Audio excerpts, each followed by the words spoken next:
Hello everybody, this is Kiyoshi here and welcome back to another video. In this video, I'll be reviewing the McFarlane Toys James Cameron's Avatar action figures. Here we have the AMP Suite robot figure and also the Colonel Miles Quaritch human action figure. So without further ado, let's get started. We'll take a look at the packaging first. I know this is very eye-catching, but we'll take a look at the packaging. We have the window display here. Very nice external blue we see. Here's the side of it. Very nice as well. I wonder if they will ever release something like this. This is like the beast from Harry Potter.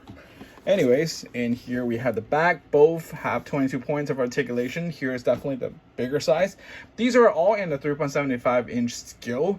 However, the human figure is a little bit smaller than 3.75 inch. I'll say it's around 3 inches tall, but fits this robot very well. And this robot, it's in the 7-inch line, but it's definitely taller than that. I would say it's somewhere around 9 inches, 8 to 9 inches in that aspect. And there is a blue light feature to the internal of the panels of the robot, which I will show you guys. It's not as overwhelming, it's not as amazing as the black light feature on the Avatar and the Beast, but still it's a cool, nice little feature. And here's a Konono figure. All right, let's move the packaging to the side. And now let's focus on the figure. There are a lot of things I like about this AMP Suite robot, and there are things I don't like it. But let's go over the accessories first. And for the human figure, I'm just going to call him the human figure. But I think his name is Miles Quaritch, something like that. And here we have one blaster. There's another one, which he's carrying. It's a smaller one. This is the larger one. Also comes with these fire effects. I know it's not. This is for this one, and this is for the smaller one, which he has in his holster. And he is wearing a helmeted head, and this is the mask hat, and this is the one without a mask hat. I think it looks pretty cool, like a G.I. Joe type. And here we have interchangeable hands. There's a bunch of interchangeable hands, actually. Here's one with the finger sticking out like this. There is a fisted one. And there is a, like, just normal, you can grab kind of.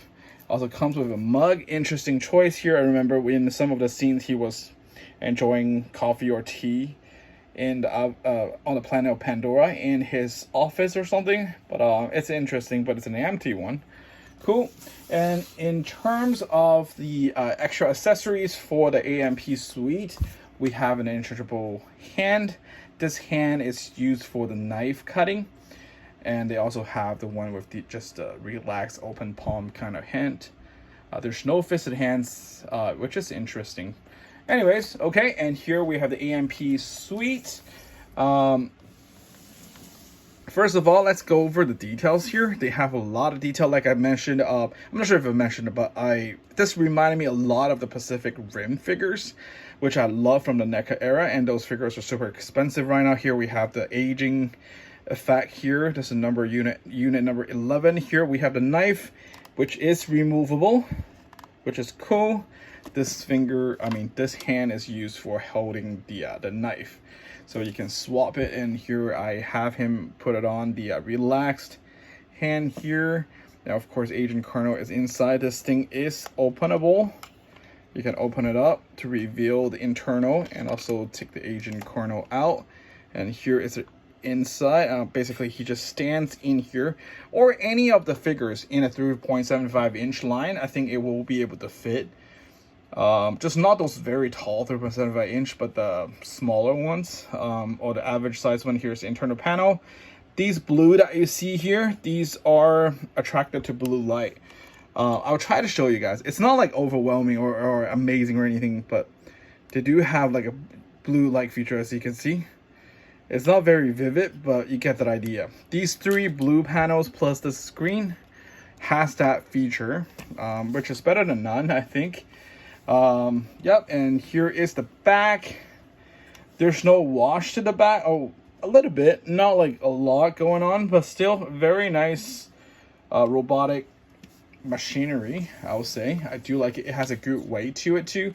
And he also comes with a gun, which I already put it on his hand. The gun is removable. a very gigantic gun here. Okay, so the good thing, I think this is very accurate to the movie, at least, you know, as far as I remember. I think it's pretty accurate, and I do like the look of it. Like I mentioned, I'm a huge robot fan, and I've related, this really reminded me of Pacific Rim, which I really like. I like all the wash, I like all the features, the 22 points of articulation we have on the, I can't show you guys everything because I just have this. I still need some time to discuss myself too. I know these legs are sitting on a ball joint. It can go up and down. There's they're all in a wheel sort of articulation. Either the legs can bend here, the feet can bend here. It's also on a wheel. The hands has articulation. There's articulation right here. There's articulation up and down, but not, oh yeah, there's articulation up and down. And the best part of the articulation is this part. It can stretch out to the back, and it can stretch out to the front depending on how you want the arms to locate. I think this is a pretty neat feature, which I don't see that in a lot of the other figures. However, do be careful with it. I think over time these are very easy to get stretched out and stressed, and eventually might even crack or break. Also on the joints, I did notice it's very stiff. I haven't did it on purpose because this is a slightly heavy figure. So based on these, you know, robotic legs, they kind of have to have a very stiffness to make it stand in a long run. But yeah, do be careful. I think McFarlane toys are not like the best in terms of playing as a toy, but you know, still, I think it's good enough. It's not the best, but it's good enough. And of course, all the human figures do come with a little avatar stand. Okay, and here we have the Agent Carno figure. Once again, he's wearing the mask, and this is the tiny gun that I was referring to, that he's wearing right now. It's removable here. Yep, in terms of articulation, it's just like any other 3.7 inch figure. We have boots articulation, we have articulation, but it is stiff though. We have like double articulation. It's stiff. I can't really force it, but this is how far I can go up, and this is how far I can go down. Arm, it's on a butterfly joint, which is cool. It's a 3.7 inch. First time seeing a butterfly joint on it.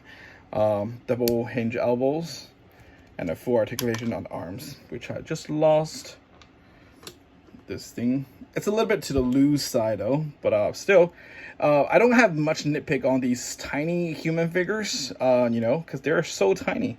And this is the trigger finger, and this is the normal grabbing kind of finger, and he's wearing the mask, which is interchangeable with the unmasked hat here. I just think this looks nice. This is on a pack hole. You can remove it. It is removable as well. The overall paint apps, the camo looks fantastic. Yeah, just averagely.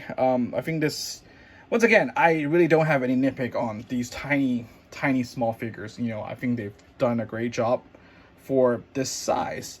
And this is size comparison here. Here we have 3.75 inch Agent or Colonel Miles Quaritch figure, and here we have Jake Sully's avatar. Just to show you guys the height comparison. I think it's fair, you know, the height is fair. They are supposed to be somewhere lies around the waist area as normal human figures. And here's a size comparison between him and the AMP Suite, and also Jake Sully next to these figures. He's having a hard time standing, but I'll put it right here. Here's just some size comparison. Pretty awesome, right? Cool. And let's stick him inside of here. Okay, speaking of some gripes that I have, one thing is I feel the plastic is heavy, but it is somewhat fragile as well. I can feel it. Over time, it's very easy to crack or break. So yeah, I wish they would have made it more, you know, less fragile. I can feel some of the joints when you stretch too much. Over time, it's just gonna break it. And also, it's very loose for the human figure to lie down. I mean, you see, like, you just close this thing, but the human figure is like, huh, interesting. He's not moving, but usually it's very loose inside of this this container. It's just like flying everywhere. I wish to have a better execution somewhere. Maybe there's like a grabbing hook somewhere here, you know, for the weights to just grab in instead of flying around all everywhere. It was in a very loose position, to be honest with you, but I have no idea what just happened. It's not loose right now. Interesting. But yeah, I swear to God, it was like very loose. Well, it's not loose anymore. But anyways, overall, still very nice figure to have. I do like it, but I still prefer the Avatar alien figures and the Beast more over this. If you are on a budget and you must choose, instead of getting the whole wave, you must choose on the figures to get, I think you can pass this one and just get the alien, you know, Avatar, and the Beast of Pandora. Those series, I think it will be cool. And also, they also released a smaller version of this in the 3.75 inch scale line, or maybe in the 4-inch line. I think those are pretty cool. You know, if you have space issues, I think you can grab the smaller versions. They look just the same but smaller. And also, it also comes with Agent Carno. Well, is his name Carno? That's not, his name is not Agent Carno. Miles Quaritch. Okay, cool. Yeah, so this is my quick review. I do like it, but I'll give it an 8 out of 10. I don't know. I like it because it reminded me of Pacific Rim, and I think it's pretty accurate, and I think it's very nice to have like a robotic looking, you know, villain beast, you know, man-made versus all natural, the beast from Pandora. It's good for diorama. It's good for, you know, just, it's a good tribute to the first Avatar movie, having a diorama here. I do like it. Which I don't like it, I just feel this is it's not as wow, like it's not as wow factor as the Beast figure. I think just because the Beast figure are more gigantic in a way, and also they just have much better paint apps and look. But yeah, I mean, it's not a fair comparison.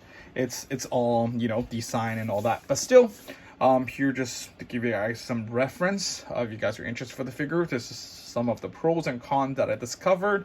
But yep, here is my review of the McFarlane Toys Avatar, the AMP Suite action figure, and the Colonel Miles Quaritch human action figure. Thank you guys so much for watching, and I'll talk to you guys in the next video. Bye bye.